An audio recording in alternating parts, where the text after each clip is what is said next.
Adesso vediamo questa nuova istruzione che è il create table, che serve a creare l'effettiva tabella, e quindi la corrispondenza con l'entità è diretta. Andiamo a vedere, quindi se l'entità si chiama studente, la nostra tabella si chiamerà studente. Utilizzo il singolare perché poi sarà molto più semplice da utilizzare quando andremo a lavorare con le relazioni.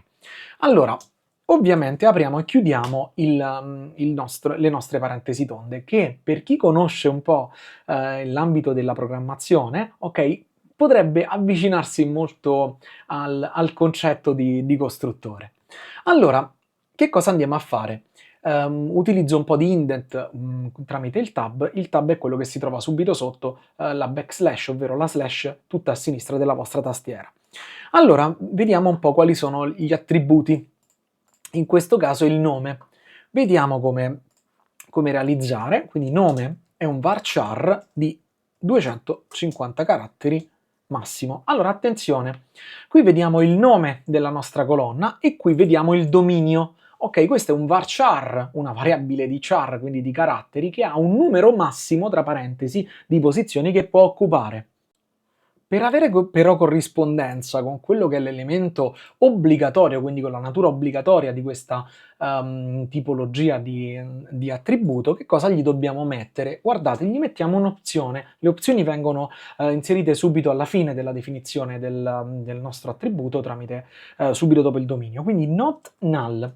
Cosa significa? Guardate, è abbastanza semplice. Il nome è una variabile di caratteri che ha un massimo di 250 posizioni occupabili, not null, quindi non può essere null, ovvero non può essere non definito. E quindi è natura obbligatoria, dobbiamo esplicitarlo per forza quando andremo a realizzare, quando andremo ad inserire questo dato. Stessa identica cosa per il cognome, che è un varchar di 250 caratteri, not null.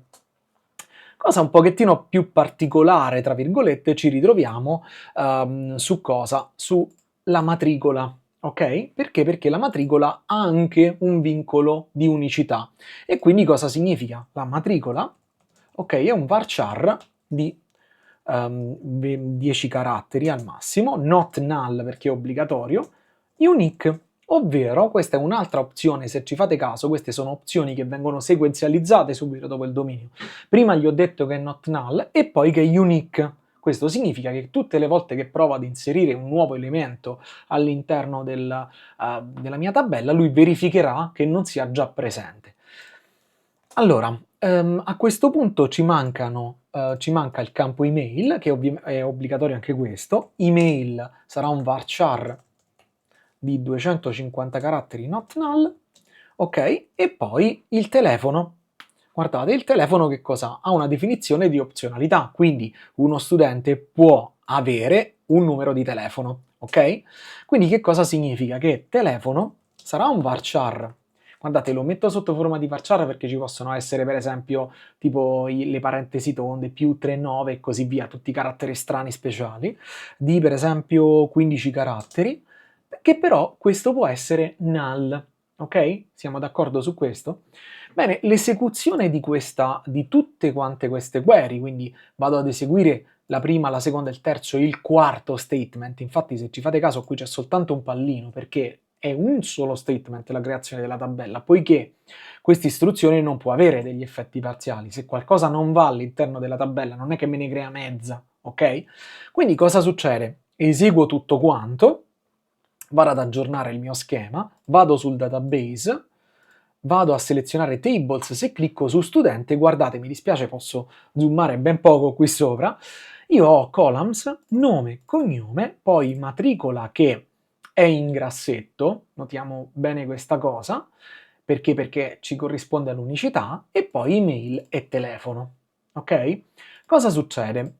In un certo senso, tutte quante le chiavi univoche fondamentalmente vengono gestite all'interno della nostra struttura in maniera prioritaria, semplicemente perché tramite le chiavi univoche io potrò fare tutte quante le operazioni, per esempio di modifica, quindi il DML, modifica ed eliminazione. Senza la chiave univoca in MySQL, ok, non posso fare delle operazioni. Esempio, voglio eliminare Giovanni Pace, l'unico modo che ho per farlo è utilizzare la sua matricola, perché quel qualcosa, quindi la chiave univoca, è un elemento che mi fa rappresentare una ed una sola riga, ok? In maniera indistinta, scusatemi, in maniera inambiguabile, ok? E quindi mi è abilitata questa operazione. Attenzione perché MySQL è uno dei pochi database che fa il controllo sulla l'unicità della chiave. Benissimo, a questo punto cosa succede? Immaginiamo di avere più di una chiave univoca e cerchiamo di capire come funzionano allora le chiavi primarie e le chiavi univoche.